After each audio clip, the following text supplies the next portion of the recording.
Panel किससे बनेगा? कोई पेन से तो बनने वाला है नहीं, रबड़ से तो बनने वाला है नहीं, पेजेस से ही तो बनेगा।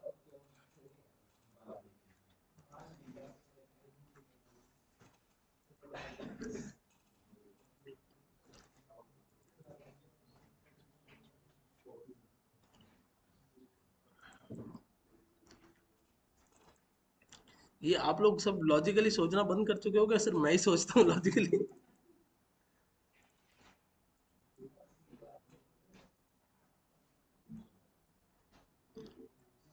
ये हमने लास्ट बनाया था।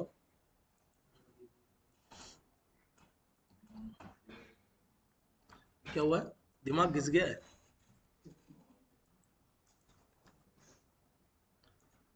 असली मजा तो यही है जब आपको बहुत एकदम से हार्ड लगे, तब तक। जब इजी लग रहा है तो फिर क्या मजा, बताओ? समझ लो कोई चीज बहुत इजी है और आपको 1 मिनट में समझ में आ गई, तो फिर क्या फायदा उसका? जब तक आपको 2 3 बार 4 बार उसको घिसना ना पड़े, तब तक फिर कोई मजा नहीं है। अभी आपको समझ लो परसों 20 तारीख से नई बैच में मैं आपको बिठा दूं और आपको HTML पढ़ाऊं, div टैग पढ़ाऊं और आपको एक बार में समझ में आ जाए, तो आपको बैठने में मजा आएगा क्या? जब तक आपका दिमाग वहां नहीं खप रहा होगा, तब तक आपको कुछ मजा ही नहीं आएगा। अभी जैसे मैं धड़ाधड़ यहाँ से सारा कोड उठा के कंट्रोलर पे लेके जाऊंगा, मजा तब आएगा।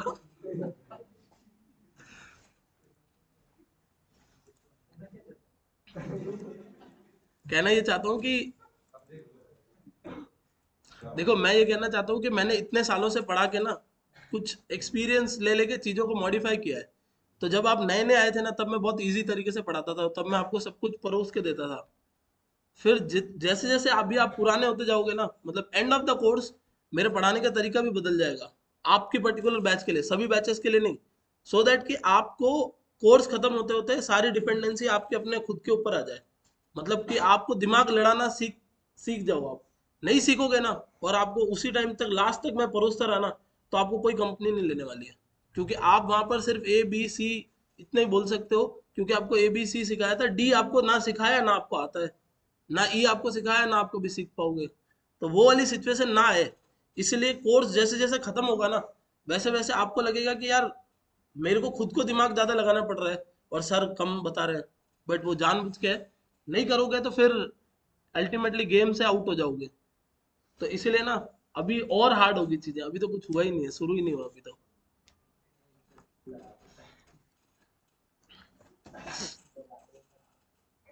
डरा नहीं रहा हूँ मैं, आप लोगों को प्रिपेयर कर रहा हूँ, आपके माइंडसेट को प्रिपेयर कर रहा हूँ कि हार्ड तो होगा लेकिन आपको करना तो पड़ेगा, क्या करोगे?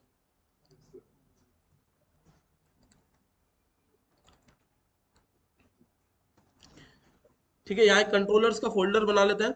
और कंट्रोलर के अंदर हम लोग जो कंट्रोलर्स बनाएंगे वो क्लास बेस्ड कंट्रोलर्स होंगे। तो सबसे पहले क्लास क्या होती है वो समझते हैं।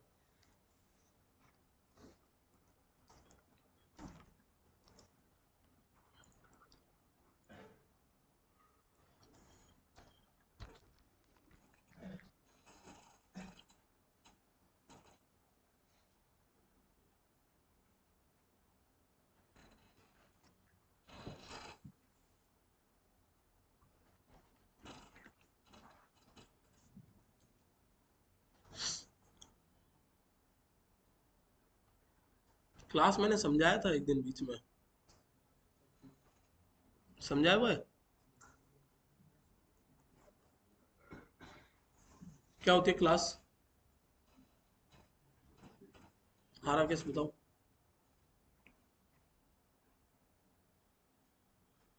क्लास ग्रुप ऑफ ऑब्जेक्ट्स नहीं।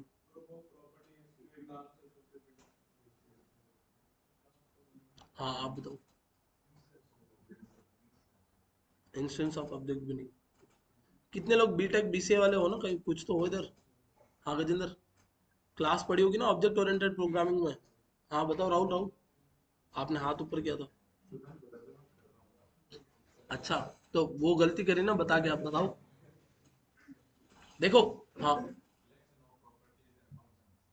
क्या बात है, उसका मतलब समझो।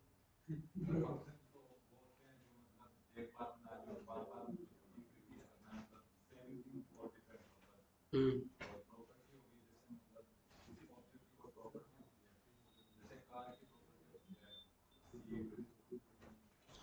देखो, क्लास से हमारा जो मतलब है वो है ऑब्जेक्ट ओरिएंटेड प्रोग्रामिंग से।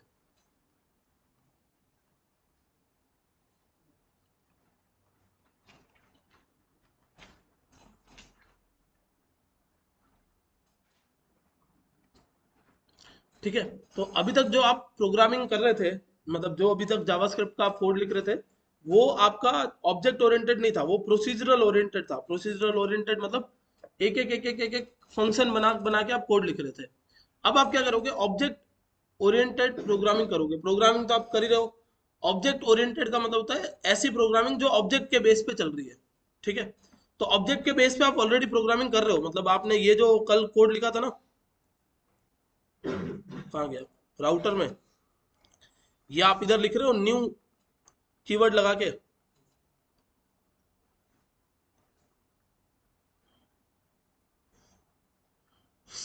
ये है न्यू यूजर मॉडल, और यूजर मॉडल के हेल्प से आपने यहाँ पर ये एक वेरिएबल बनाया है। या मैं इसके मॉडल के अंदर चला जाऊं, तो आपने यहाँ लिखा है न्यू mongoose डॉट स्कीमा, और उससे आपने ये बनाया है। तो एक्चुअली आप क्या कर रहे हो, आप जब भी कुछ भी लिखते हो, जैसे समझ लो आपने const a equals to new और डेट लिखा,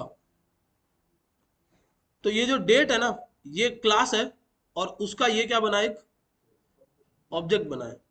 ठीक है, डेट क्या है, एक क्लास है, और उस क्लास से ए जो है वो क्या है, एक ऑब्जेक्ट है। अब क्लास और ऑब्जेक्ट का ये जो फंडा है वो कैसे काम करता है, इसको समझने के लिए पहले मुझे ये बताओ कि कार किसको बोलते हैं।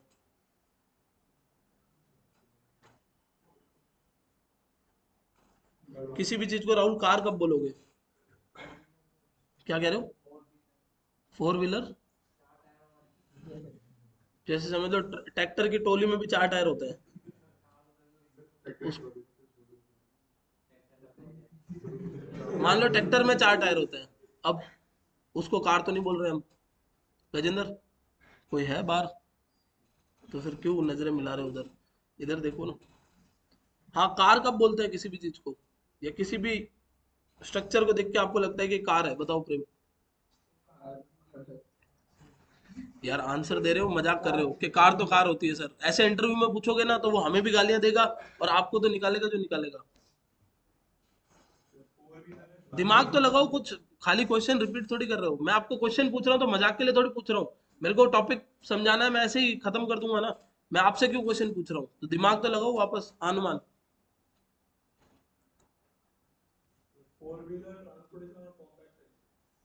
और देखो, जब भी आप किसी चीज को कार बोलोगे, तो आप क्या बोलोगे कि चार टायर है, फिर चार दरवाजे लगे हुए हैं उसमें, फिर उसके अंदर एक इंजन है, फिर उसको आप ट्रांसपोर्टेशन के लिए यूज कर रहे हो, मतलब यहां से वहां जाने के लिए यूज कर रहे हो आप। उसके अंदर एक स्टीयरिंग व्हील है।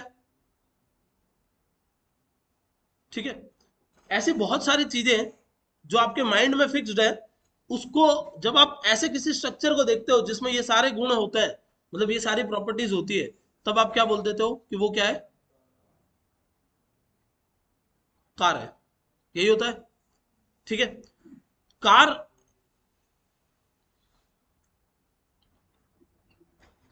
कार एक्चुअली एग्जिस्ट ही नहीं करती, मतलब कार जैसी कोई चीज एक्चुअली है ही नहीं। कार के कंसेप्ट पे बनी हुई कोई भी चीज हो सकती है। जैसे समझ लो थार की बात कर रहे हैं, या हम लोग स्विफ्ट की बात करते हैं, फॉर्चूनर की बात करो, ये सब जो है वो उस चीज के कंसेप्ट पे बने हुए आइटम्स है। ठीक है, अगर आपको कोई बोले कि कार को छू के आ, तो आप कार को कभी छू के नहीं आ सकते, क्योंकि कार एक्चुअली एग्जिस्ट ही नहीं करती। Car is just a thought. Car क्या है, बस एक थॉट है, एक ख्याल है। उस थॉट से बनी हुई चीज, यानी उस क्लास से बना हुआ ऑब्जेक्ट जो होता है, उसको आप छू सकते हो, उसमें आप बैठ सकते हो, उसको आप चला सकते हो, उड़ा सकते हो, कुछ भी कर सकते हो। समझ गए। तो एक्चुअली क्लास किसको बोलते हैं, क्लास का मतलब है एक तरीके का थॉट, एक ऐसा थॉट जिसके अंदर हमने कुछ प्रॉपर्टीज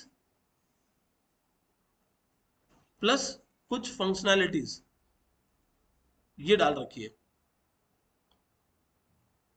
कुछ प्रॉपर्टीज है उसमें, और कुछ फंक्शंस है। फंक्शनैलिटी मतलब क्या, कि ड्राइव की फंक्शनैलिटी है इसके अंदर। मतलब गाड़ी चल सकती है, ठीक है। तो कार एक क्लास है, और उस क्लास से बने हुए ऑब्जेक्ट ये है। तो क्लास का मतलब क्या होता है? क्लास एक तरीके का थॉट है, और उस थॉट या उस पर्टिकुलर थॉट के अराउंड जो प्रॉपर्टीज या जो फंक्शनैलिटीज किसी चीज में आ जाती है, वो उसका क्या बन जाता है? ऑब्जेक्ट बन जाता है। जैसे एक एग्जांपल लेते हैं, और जैसे कि एनिमल एक क्लास है, ठीक है। मान लो कि कोई बंदा सामने से आ रहा है, और वो है इंसान, लेकिन अपने हाथ और पांव दोनों की मदद से चल के आ रहा है, तो माइंड में सबसे पहले क्या आएगा? कि जानवर के जैसे आ रहा है चल के। तो आपको ये सीधा कैसे क्लिक हुआ कि जानवर? क्योंकि आपके माइंड में एक थॉट फिक्स है कि जानवर मतलब चार पांव, फिक्स है, ठीक है। बोल नहीं सकता होगा, यानी बात नहीं कर सकता, मतलब आपसे नहीं कर सकता, मुझसे नहीं कर सकता, आपस में क्या पता कर रहा हो, ठीक है। फिर कुछ कुछ और फैक्टर्स जो है वो इंक्लूडेड है, यानी कुछ कुछ और प्रॉपर्टीज उसके अंदर है, इसलिए वो क्या है? एनिमल या जानवर है। अब मैं अगर बात करता हूं डॉग, कैट, काउ, ये क्या है? जानवर है।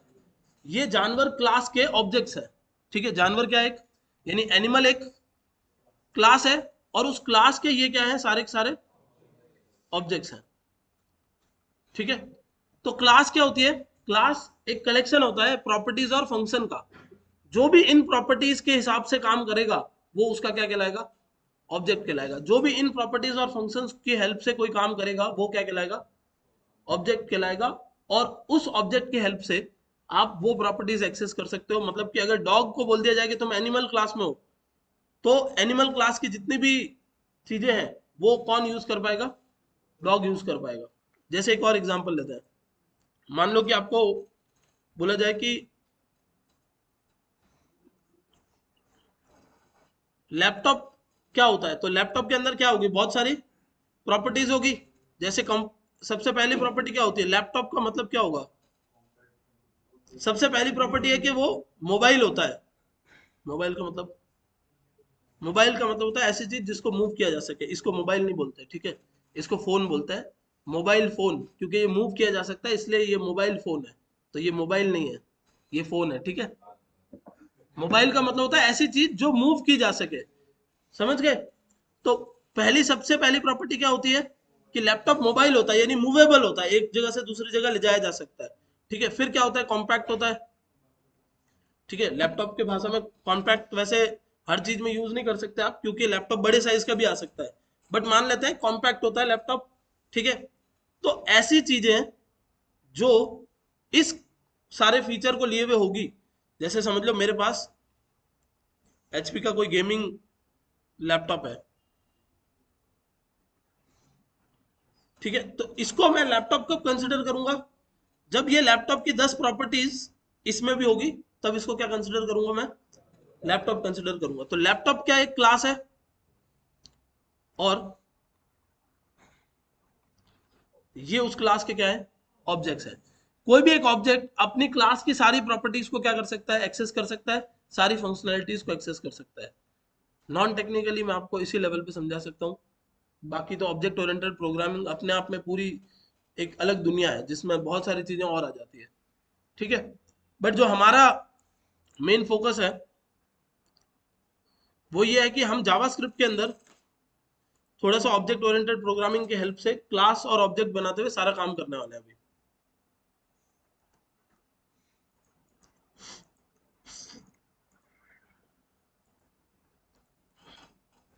ठीक है, तो अभी क्या करेंगे अपन यहाँ पे,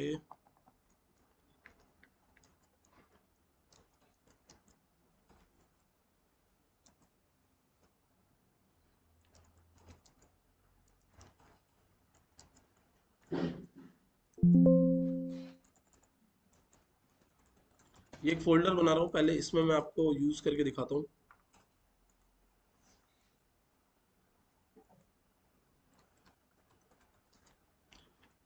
क्लास बनाने के लिए आपको जावास्क्रिप्ट के अंदर क्या करना है? एक क्लास कीवर्ड का यूज करना है। फिर क्लास का नाम हमेशा अपर केस में होता है, तो इधर आपने क्लास का नाम क्या रख दिया? डेमो, ठीक है। तो ये डेमो नाम से आपकी क्लास बन गई। अब किसी भी क्लास में कोई भी फंक्शन बनाना होता है, तो वो फंक्शन बनाने का तरीका क्या है? तो उधर सिंपली आप उस फंक्शन का नाम लिख के करली ब्रैकेट्स लगा दो, सॉरी पैरेंथेसिस लगा दो, तो आपका फंक्शन बन गया। और इस फंक्शन के अंदर है कंसोल लॉग हेलो। ठीक है। अब अगर मुझे उस हेलो फंक्शन को कॉल करना है तो मैं ऐसे नहीं कर सकता।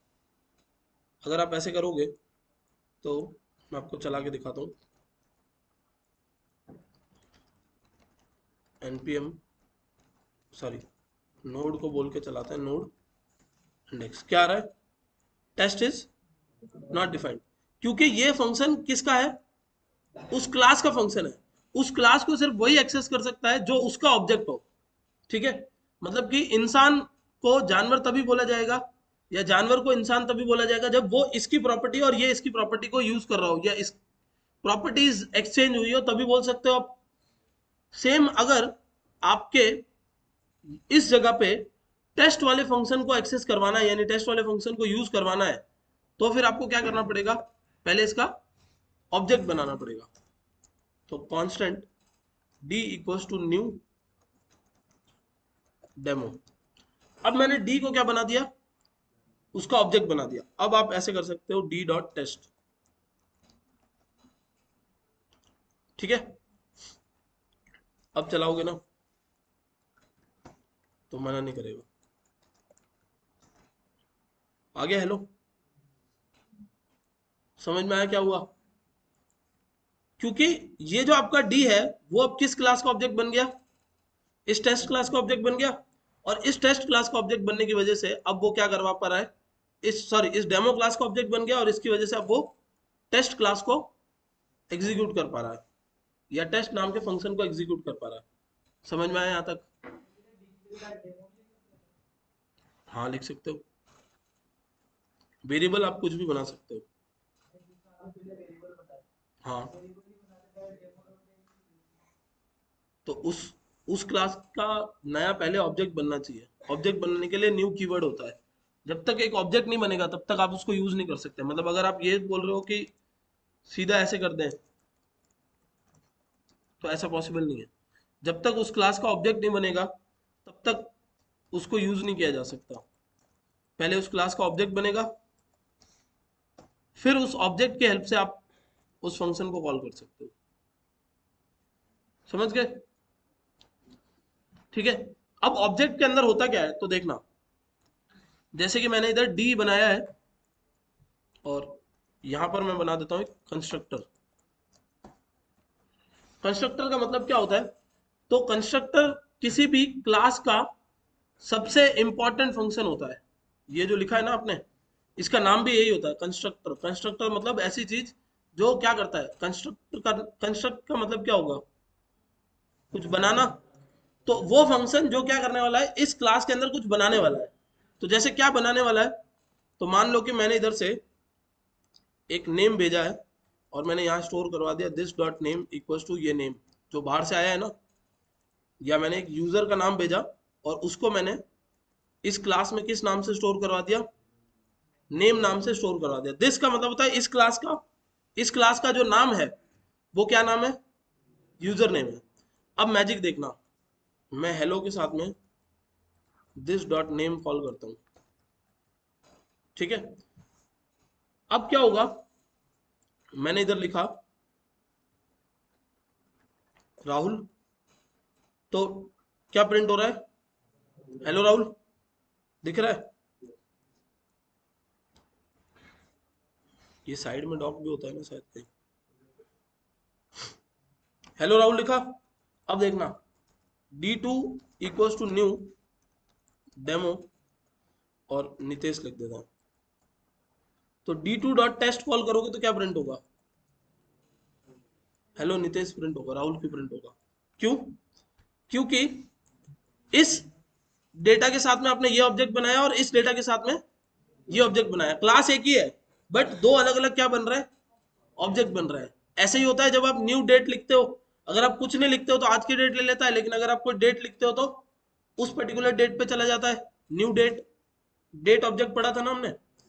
तो सेम चीज है यहाँ पर कंस्ट्रक्टर में, user underscore name this dot name equals to user name, आपने बोला कि इस पूरी क्लास में जहां भी नेम यूज होगा वहां पर क्या डाल देना, ये यूजर का नाम डाल देना। अब कौन सा नाम डालना है, तो जब राहुल बन के डी ऑब्जेक्ट यूज हो रहा है तो राहुल डालना है, और जब D2 नितेश बन के हो रहा है तो D2 डाल, मतलब नितेश डालना है। अगर मैं कंसोल लॉग में डी डॉट नेम करवाता हूँ और मैं कंसोल लॉग में D2 डॉट नेम करवाता हूँ, तो दोनों में सेम नाम प्रिंट होंगे या अलग अलग?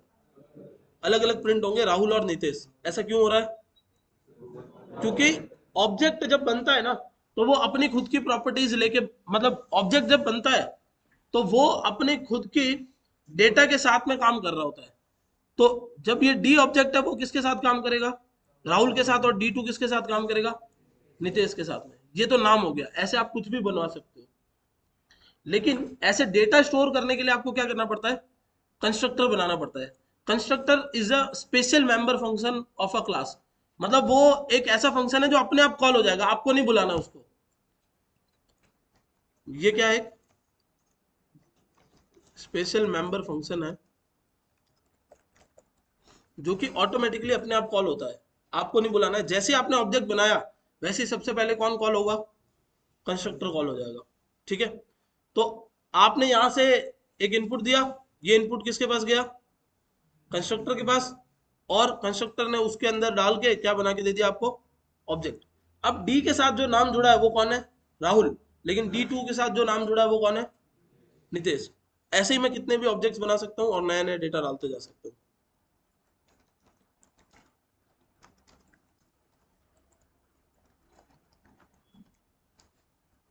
अब अगर आप कंसोल लॉग करते हो D3 डॉट नेम तो क्या आएगा, ऐसा क्यों हो रहा है, क्योंकि जब आप एक क्लास बनाते हो उस क्लास के अंदर क्या होता है, उस क्लास के अंदर जो कंस्ट्रक्टर को आपने वैल्यू दी होती है उसी वैल्यू को वो अंदर स्टोर करके एक ऑब्जेक्ट बना के दे देता है।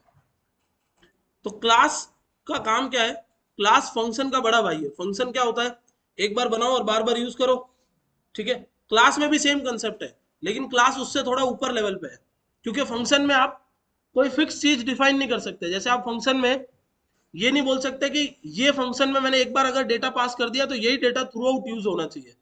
बट क्लास में अगर आपने एक बार डेटा पास कर दिया तो अब आप कितनी भी बार उसको यूज कर सकते हो। जैसे D.test भी उसको यूज कर पा रहा है, D.name भी उसको यूज कर पा रहा है, जितनी बार चाहिए उतनी बार वो यूज हो सकता है। जैसे एक और एग्जांपल लेते हैं, हाई नाम से एक फंक्शन बनाया और इसमें बोल दिया कंसोल लॉग में हे दिस डॉट नेम। तो अब मुझे कितनी बार नाम पास करना है, सिर्फ एक बार, बट यूज कितनी भी बार कर सकता हूं। देखो D.हाई प्रिंट करूंगा तो भी हे राहुल और हेलो राहुल प्रिंट हो रहा है, जबकि डेटा कितनी बार भेजा, सिर्फ एक बार। एक बार डेटा भेजते ही क्लास ने उसको अपने अंदर स्टोर कर लिया और उसका ऑब्जेक्ट बना के दे दिया। ठीक है, अब जब दूसरा डेटा भेजोगे तो क्लास उसको भी अपने अंदर स्टोर करेगा और दूसरा ऑब्जेक्ट बना के देगा। दोनों ऑब्जेक्ट्स तो अलग अलग है ना, तो जब ये ऑब्जेक्ट जाएगा तो इसकी बात चल रही होगी और ये ऑब्जेक्ट जाएगा तो इसकी बात चल रही होगी। ये होती है जावास्क्रिप्ट की अपनी क्लास। ठीक है, मतलब पूरी दुनिया में जितनी भी प्रोग्रामिंग लैंग्वेज है सब में क्लास ऐसे ही काम करती है। चाहे आप जावा की बात कर लो, चाहे आप C++ की बात कर लो, चाहे आप जावास्क्रिप्ट की बात कर लो, चाहे आप पाइथन के अंदर ऑब्जेक्ट ओरिएंटेड यूज करोगे तो वहां पर भी ऐसे होता है। मतलब हर प्रोग्रामिंग लैंग्वेज में क्लास है, उस क्लास को यूज करने के लिए क्या बनाना पड़ेगा, ऑब्जेक्ट बनाना पड़ेगा, और उस ऑब्जेक्ट के हेल्प से ही आप उस क्लास के मेंबर फंक्शन को या मेंबर प्रॉपर्टीज को एक्सेस कर सकते हो। ये क्लास के मेंबर फंक्शन है, ये क्लास की मेंबर प्रॉपर्टी है। अगर उस मेंबर फंक्शन और उस मेंबर प्रॉपर्टी को यूज करना है तो सिर्फ कौन हेल्प कर सकता है, वो ऑब्जेक्ट ही हेल्प कर सकता है। और ऑब्जेक्ट बनाने के लिए क्या यूज होता है, न्यू कीवर्ड यूज होता है। यहां तक कहानी समझ में आ रही है, ये पक्का क्लियर है। अब चलते हैं एक और नेक्स्ट टॉपिक पे, जो कि पहले भी बता चुका हूँ आप लोगों को, बट आप लोगों की याददाश्त तेज ना हो तो फिर वापस रिवाइज करवा देता हूँ। प्रॉमिस हैंडलिंग सिखाया था आप लोगों को, नहीं याद है? हाँ वो तो मुझे पता है। ठीक है, तो प्रॉमिस हैंडलिंग में क्या होता है कि आपको एक प्रॉमिस मिलता है, आप उसको हैंडल करने के लिए देन कैच लगाते हो या असिंक अवेट लगाते हो। ठीक है, तो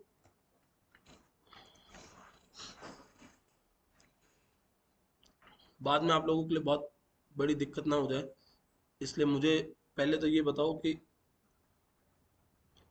ये दोनों ही प्रॉमिस हैंडलिंग के तरीके हैं, पर दोनों में फर्क क्या है, वरना नितेश बताएगा। एक मिनट, रुको रुको गजेंद्र, मुझे सुनना है, आप पहली बार आंसर दे रहे हो, मैं लिख लेता हूँ। हाँ बताओ। हम्म। ठीक है, ठीक है, आधा तो सही है। और संदीप बताओ। हाँ नितेश।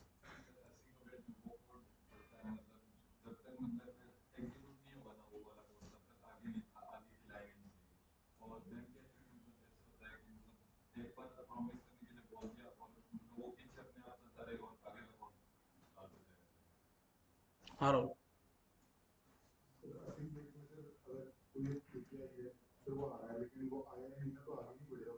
ठीक है,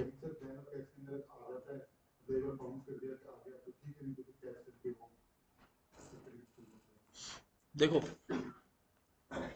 एक फंक्शन बना लेते हैं, गेट डेटा, और ये एक असिंक फंक्शन है। इधर मैंने बोला constant response equals to await fetch,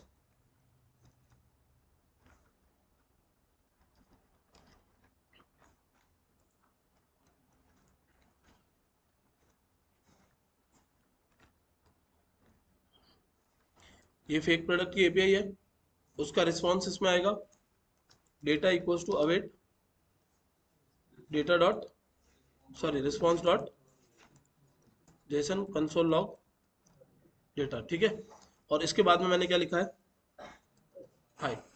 तो अगर मैं अभी आपको इसको कंसोल में प्रिंट करा के दिखाऊं ना, मतलब मैं नोड को बोलूं कि वो जाके मेरे ऐप को रन करे, नोड मॉन, या सॉरी नोड मॉन ऐप है, क्या कह रहे हो? अच्छा सॉरी, तो फिर इसने हाई राहुल ये कैसे प्रिंट किया?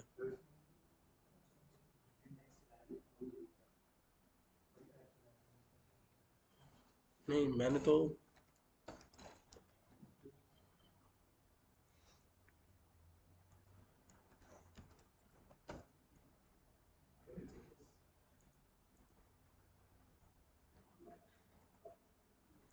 फाइल ही नहीं होगी तो क्या करेगा?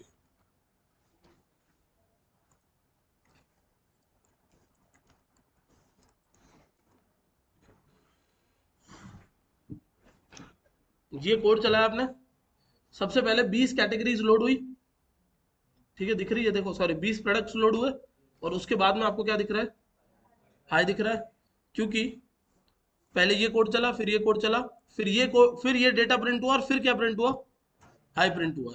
ठीक है, ये असिंक और अवेट, मतलब कि तब तक वेट कर रहा है जब तक डेटा नहीं आ गया, उसके बाद ही क्या प्रिंट हुआ, हाई प्रिंट हुआ। ठीक है, लेकिन इसी को अगर मैं देन कैच से हैंडल करता, तो मैं ये लिखता फेच http डॉट देन, ठीक है, रिस्पॉन्स मिलेगा मुझे इसमें, मैं करूंगा रिटर्न। इसमें डेटा को निकालने का तरीका थोड़ा सा अलग होता है, रिस्पॉन्स डॉट जेसन मैंने यहाँ से रिटर्न किया, फिर मैंने वापस देन लगा दिया, क्योंकि ये जो रिस्पॉन्स आ रहा है ना, उसको वापस से आपको मैनेज करना पड़ेगा, मतलब सेकंड प्रॉमिस आप हैंडल करने जा रहे हो तो फिर से देन लगाना पड़ेगा आपको। पहला वाला देन जो है वो फैच का है, दूसरा वाला देन किसका है, रिस्पॉन्स डॉट जेसन का। जैसे आप फिर से अवेट क्यों लगाते हो, क्योंकि रिस्पॉन्स डॉट जेसन भी क्या कर रहा है, प्रॉमिस भेज रहा है, तो रिस्पॉन्स डॉट जेसन जो प्रॉमिस भेज रहा है, वो आपने किस में, वो आप कैसे हैंडल करोगे वापस, देन से, इसलिए दो बार देन देन लगेगा बैक टू बैक। अभी हमने एक्सियोस पढ़ा था रिएक्ट के अंदर, तो उसमें आपको एक्सियोस क्यों यूज कर रहे थे हम लोग, इसीलिए तो यूज कर रहे थे ताकि इतना कंफ्यूजिंग कोड ना हो कि फिर एक बार देन लगाया फिर से देन लगाया। तो इधर मेरे पास में क्या आ जाएगा, डेटा आ जाएगा, और इस बार जो डेटा आएगा उसको मैं सीधा कंसोल में लॉक करवा दूंगा। अगर ये सब करते हुए कुछ गड़बड़ आई, तो फिर जो भी एरर आ रही है उसको कंसोल में क्या किया जा सकता है, लॉक किया जा सकता है। ये एक प्रॉमिस है। ऊपर वाले प्रॉमिस का कैच ये है, दोनों अलग अलग प्रॉमिसेस हैं, ठीक है। ये एक प्रॉमिस है, इस प्रॉमिस को हैंडल करने के लिए ये देन, और ये जो प्रॉमिस भेज रहा है उसको हैंडल करने के लिए ये देन। इस प्रॉमिस की कोई गड़बड़ आती है तो ये वाला कैच, और उस प्रॉमिस की कोई गड़बड़ आती है तो ये वाला कैच। लेकिन इससे हाई को क्या मतलब है?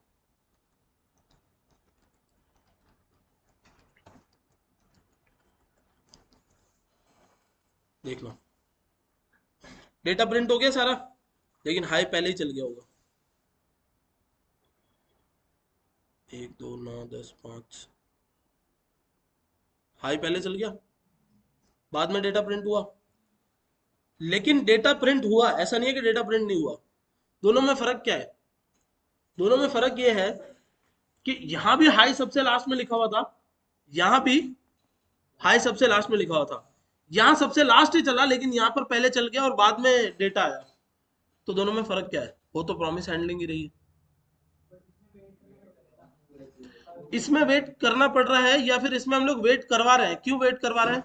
तो इसका मैंने आप लोगों को एग्जांपल भी दिया था कि जैसे समझ लो, ऋषभ को मैंने बोला कि नीचे नया दुकान पे खड़ा हूँ, ऋषभ को सामान लेने के लिए भेजा, बोला कि सामान लेके आओ, और वो सामान मैं लेके मेरे घर जाऊंगा। तो उसका मतलब क्या हो रहा है कि जब तक सामान नहीं आएगा तब तक मुझे भी वेट करना पड़ेगा ना, क्योंकि मैं वो सामान लेके फिर ही तो जाने वाला हूँ। But on the other hand मैंने क्या बोला कि सामान लेके आओ, और जब सामान ले लेते हो तो ये काम कर देना। ये काम मतलब आगे का कोई काम बता दिया, और मैं तो अपने चले जाऊं। जावास्क्रिप्ट भी जब देन कैच देते हो तो जावास्क्रिप्ट काम बता के आगे चली जाती है, लेकिन जब आप अवेट बोलते हो तो जावास्क्रिप्ट काम बता के खड़ी रहती है, क्योंकि जब तक ये काम नहीं होगा तब तक आगे नहीं जा सकते। ये देन कैच और अवेट के बीच का फर्क है। समझ में आ रहा है? काम तो यहाँ भी हो रहा है मेरा, कंसोल में प्रिंटिंग तो ये भी कर रहा है, ये भी कर रहा है। बट इसमें और इसमें फर्क क्या है? इसमें और इसमें फर्क ये है कि ये मैंने काम बता दिया। अब कॉल बैक देने का मतलब क्या होता है? जैसे समझ लो, मैंने एक एग्जांपल दिया था कॉल बैक समझाते हुए कि गजेंद्र ने अपनी गर्लफ्रेंड को बोला कि when you reach home call me back. तो दोनों समझ लो जीटी के किसी पिज्जा स्टोर से निकले, और गजेंद्र ने क्या किया है, कॉल बैक फंक्शन दिया है। तो जब वो इवेंट होगा तब अपने आप वो फंक्शन एग्जीक्यूट हो जाना चाहिए और गजेंद्र के पास कॉल आ जाना चाहिए। बट क्या तब तक गजेंद्र को वहीं खड़े रहने की जरूरत है, या गजेंद्र भी अपने घर जा सकता है? ये होता है देन और कैच, क्योंकि देन कैच में आप कॉल बैक देते हो। तो आपने बोल दिया ना कि जब ये काम होगा तब तुम कर लेना, मैं यहाँ क्यों खड़े रहूं। लेकिन गजेंद्र ने बोला कि नहीं नहीं, जब तक तुम घर नहीं पहुंचोगे तब तक मैं भी यहाँ से नहीं लूंगा, घर पहुंच के कॉल करना, तभी मैं यहाँ से जाऊंगा।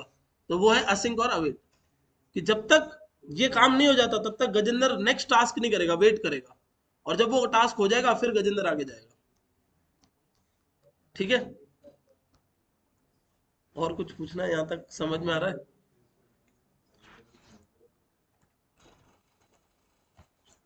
चलो, तो ये भी दोनों समझ आ गए।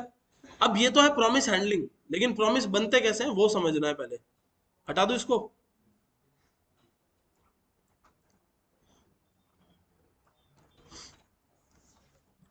तो प्रॉमिस क्रिएट करने का तरीका क्या होता है? कभी भी आप एक फंक्शन कॉल करते हो, जैसे समझ लो आपने एक फंक्शन बना दिया ऐड, जिसमें आप ए और बी दो वैल्यूज ले रहे हो। आप रिटर्न करते हुए एक नया प्रॉमिस बनाओगे, तो अब आप क्या रिटर्न कर रहे हो? एक न्यू प्रॉमिस रिटर्न कर रहे हो। उस प्रॉमिस में रिजॉल्व भी हो सकता है और रिजेक्ट भी हो सकता है। आपने बोला if a is greater than b, जैसे आप समझ लो ऐड नहीं कर रहे हो, सब्ट्रैक्ट कर रहे हो या डिवाइड कर रहे हो। जब आप डिवाइड करते हो तो आप बोल के चल रहे हो कि भाई ऊपर वाला नंबर नीचे वाले नंबर से बड़ा होना चाहिए। तो आपने बोला if a is greater than b, तो मैं क्या करूंगा? Resolve a divide by b, दोनों को डिवाइड करके भेज दूंगा। वरना रिजेक्ट, और रिजेक्ट में लिख दूंगा ए इज लेसर देन बी, ये एरर में भेज दूंगा। तो ये प्रॉमिस बनाने का तरीका है, ये प्रॉमिस हैंडल करने का तरीका है। कई बार आपको प्रॉमिस बनाने भी पड़ सकते हैं। तो आपने यहां से क्या बोला? डिवाइड करेंगे ए और बी को, और रिटर्न करेंगे क्या? न्यू प्रॉमिस को रिटर्न करते हुए हमें क्या बनाएंगे, कॉलबैक फंक्शन बनाएंगे। उस कॉलबैक फंक्शन में रिजॉल्व और रिजेक्ट होंगे। अगर ए बी से बड़ा है तो रिजॉल्व करना है, और वरना क्या करना है, रिजेक्ट करना है। जब रिजॉल्व करोगे तो ए को बी से डिवाइड करके लेके जाना है, और जब रिजेक्ट करोगे तो ये आंसर लेके जाना है। अब जो भी इस फंक्शन को कॉल करेगा ना, उसको कभी भी सीधा आंसर नहीं मिलेगा। जैसे अगर आप बोलते हो constant a equals to divide करवा दो सर, और फिर कंसोल लॉग करवा दो ए, तो क्या आएगा, यहाँ लिखा आएगा प्रॉमिस एंड पेंडिंग। क्या लिखा रहा है,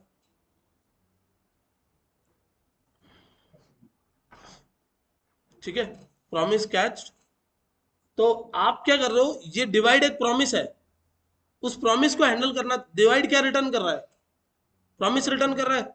उस प्रॉमिस को मैनेज कैसे किया जाएगा, तो उस प्रॉमिस को मैनेज करने के लिए लिखना है डिवाइड डॉट देन सक्सेस में जो भी रिजल्ट आएगा उसको मैं क्या करूंगा, सक्सेस, और कैच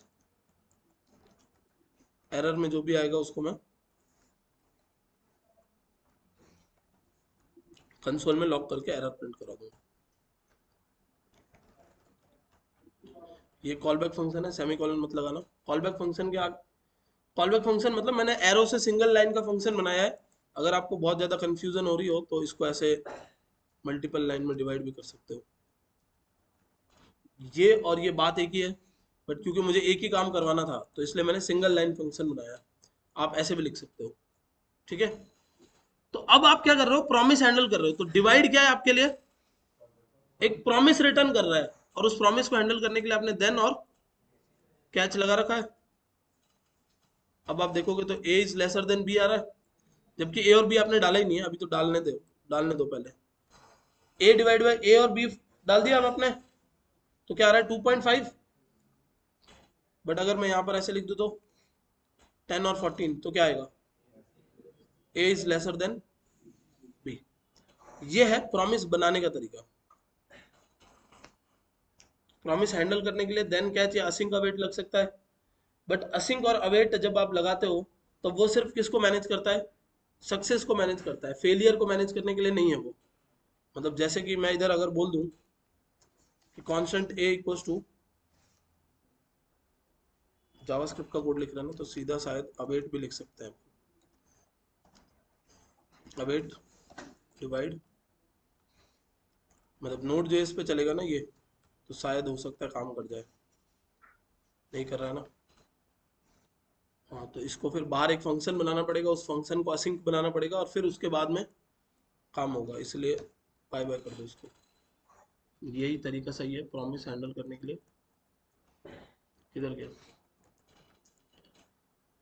ये प्रॉमिस बनाने का तरीका है, और ये प्रॉमिस को हैंडल करने का तरीका है। समझ में आ रहा है। तो क्लास क्या होती है, कैसे बनती है, वो पता चल गया। वापस रिस्टोर कर लेते हैं इसको। क्लास कैसे बनती है ये पता चल गया। क्लास से ऑब्जेक्ट कैसे बनता है ये आइडिया लग गया। फिर प्रॉमिस हैंडलिंग दो तरीके से हो सकती है, देन कैच और असिंक अवेट से। और प्रॉमिस हैंडलिंग के लिए आपको प्रॉमिस बनाते कैसे हैं ये भी आइडिया लग गया। अब चलते हैं और कंट्रोलर बनाते हैं। क्या हो, कंट्रोलर में आप यूजर डॉट जेएस करके एक फाइल बना दो। एक आप क्लास बनाओगे जिसका नाम ही रख दोगे आप यूजर कंट्रोलर, ये क्लास हो गई। अब आपके क्या क्या काम है वो देख लो। तो राउटर के पास क्या क्या काम है, सारों को शिफ्ट नहीं करेंगे अभी अपन, पहले एक काम शिफ्ट करते हैं। कौन सा काम है, गेट, मतलब रीड करने का काम है। तो मैं यहाँ पर एक बना देता हूँ, क्या नाम रख देता हूँ उसका, रीड, ठीक है। ये नाम आ गया इधर। अब क्योंकि आप लोगों को अभी जस्ट कंस्ट्रक्टर भी बताया है, तो फिर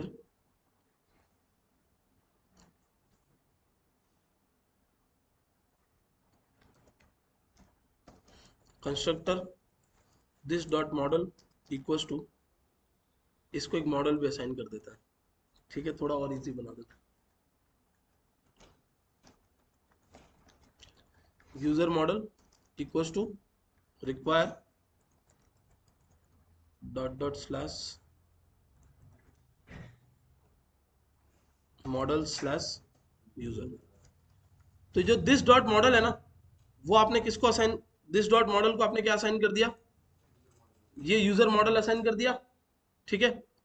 अब जहां भी आपको रीड के अंदर या कहीं भी आपको कुछ भी चाहिए होगा ना, तो आप ये जो लिख रहे हो ना, उसकी जगह आप सीधा क्या लिख सकते हो, दिस डॉट मॉडल। तो एकदम से आपको पूरे कंट्रोलर में मॉडल भी चेंज करना होगा तो एक ही लाइन पे चेंज करना है। ठीक है। अब मैं ये सोच के ऐसे सोच रहा हूँ कि आप लोग कंफ्यूज ना हो जाओ।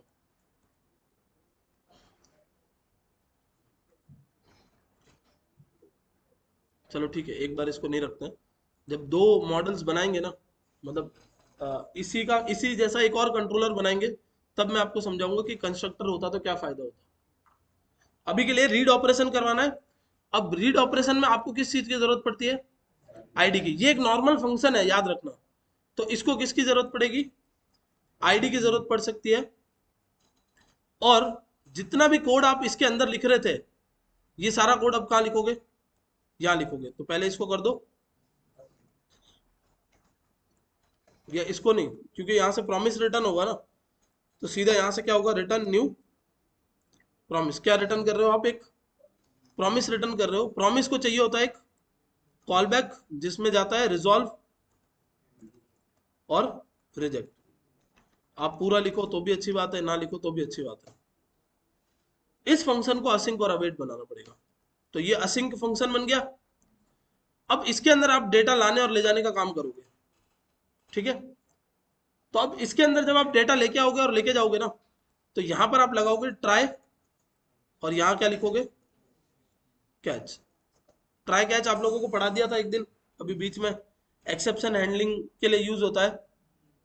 आप क्या कर रहे हो, आप डेटा लाने की ट्राई कर रहे हो। मतलब यही कोड है ना जो पूरा डेटा लेके आ रहा है, कि अगर request dot params dot ID I तो मैं आईडी का डेटा लाऊंगा, नहीं तो सारा डेटा लाऊंगा। यही कोड है वो। तो इसी कोड को यहां लगाना है ट्राई के अंदर, कि डेटा खाली है, इफ आईडी। ठीक है, क्या लिखा है अपन ने, रिक्वेस्ट डॉट पैरम्स डॉट क्यों नहीं लिखना है, क्योंकि वो राउटर जो है ना, वो कंट्रोलर को सीधा आईडी दे देगा। तो इफ आईडी और एल्स, अगर आईडी आई है तो data equals to user model dot find by ID, और आईडी दे दूंगा, और यहां पर क्या लगाऊंगा, अवेट।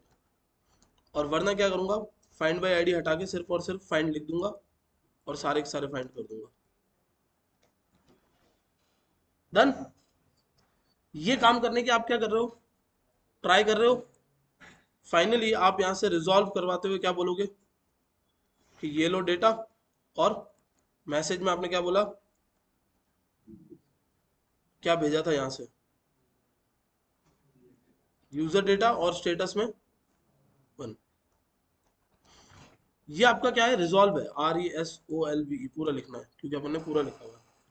तो मैंने बोला कि मैं ये काम करने की कोशिश कर रहा था और कोई गड़बड़ नहीं है, इसलिए मैं क्या कर रहा हूँ, रिजॉल्व कर रहा हूँ। बट गड़बड़ आई अगर, तो यहां से क्या करूंगा, मैं रिजेक्ट करूंगा। और रिजेक्ट करते हुए मैं क्या बोलूंगा मैसेज में, इंटरनल सर्वर पर कुछ ना कुछ आ रही है एरर, और स्टेटस क्या है उसका। तो आपने क्या बोला, कि अगर सब कुछ सही चलता है तो रिजॉल्व करेंगे, और नहीं तो रिजेक्ट करेंगे। अब जो भी इस फंक्शन को कॉल करेगा ना, जो भी किस फंक्शन को कॉल करेगा, रीड को कॉल करेगा, उसको एक तो इसको आईडी देनी पड़ेगी। ठीक है। फिर जब वो आईडी देगा तो ये ऐसे सब कुछ चलाएगा, और उसके बदले क्या करेगा, या तो डेटा देगा या फिर रिजेक्ट कर देगा। और यहां से आपको क्या करना है, module dot dot exports equals to user controller, यहां से एक्सपोर्ट कर दिया। ये जो भी लॉजिकल कोड था ना, वो सारा यहां से हट जाएगा। यहां सिर्फ और सिर्फ एक ही चीज का कोड चलेगा, वो है रिक्वेस्ट और रिस्पॉन्स का। ठीक है। तो आप अब यहां से रिक्वेस्ट कैसे लोगे, तो सबसे पहले constant user controller equals to require dot dot slash controllers slash user controller import कर लिया। अब आप यहां पर बोलोगे user controller new user controller dot function का नाम क्या है, रीड डॉट देन, जरूर नहीं है वेरिएबल बनाओ, अगर आपने न्यू लिख दिया आगे तो आप सीधा भी उसको यूज कर सकते हो, और नहीं तो आप ऐसे भी कर सकते हो, constant result equals to new user controller और request dot params dot ID, ये मैंने इसको दे दी। बट अब इसके अंदर जो आ रहा है वो क्या आ रहा है, एक प्रॉमिस आ रहा है, तो आपको यहां लिखना पड़ेगा देन अगर सक्सेस आया तो, और अगर एरर आ गई तो। ये जो वेरिएबल्स है ना, ये कुछ भी हो सकता है, मतलब ये आप अपना नाम भी लिख सकते हो, ठीक है। तो आपने क्या बोला कि मेरे पास यूजर कंट्रोलर जो है, अच्छा सॉरी, यूजर कंट्रोलर के अंदर आईडी नहीं डालनी है, यूजर कंट्रोलर का एक फंक्शन है जिसका नाम है रीड, उसके अंदर आईडी डालनी है, ठीक है। तो new user controller dot read, मैंने ऑब्जेक्ट नहीं बनाया, आप ये भी कर सकते हो। लो थोड़ा और आप लोगों के लिए रिलेटेबल चीजें कर देते हैं, यूजर ऑब्जेक्ट फिर constant result equals to user object dot read request dot params dot ID. इससे क्या हुआ, पहले ऑब्जेक्ट बना, फिर उस ऑब्जेक्ट की हेल्प से हमने रीड फंक्शन को कॉल किया, और क्या दी, आईडी दी। रीड फंक्शन अपने अंदर जो लॉजिक लगाना है लगाए, और मुझे फाइनली क्या करे, या तो रिजॉल्व बता दे या फिर रिजेक्ट। मेरा खुद का प्रॉमिस बनाया ना इधर, तो ये प्रॉमिस मुझे रिजॉल्व देगा, तो मैं res डॉट सेंड में क्या कर दूंगा, सक्सेस में जो आया है वो भेज दूंगा, वरना res डॉट सेंड में जो एरर आया है वो भेज दूंगा। एरर और सक्सेस में क्या आएगा, ये एरर में आएगा और ये सक्सेस में आएगा। सक्सेस आया तो यहां से भेज दिया, एरर आया तो यहां से आगे भेज दिया। अब भी इस एपीआई का फ्रंट एंड में कुछ बदलाव आएगा ही नहीं, क्योंकि फ्रंट एंड में कुछ चेंज ही नहीं किया ना।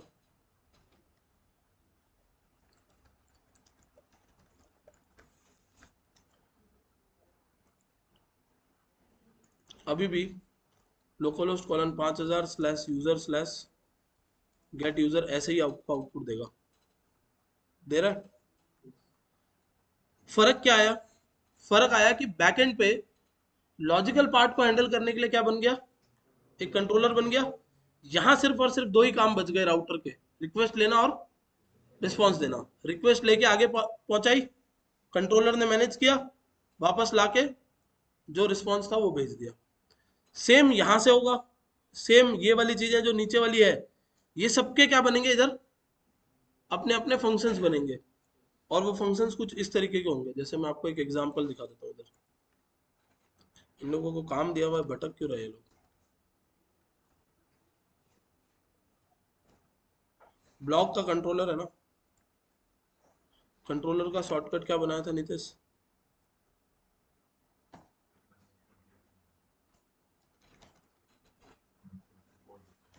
हैं?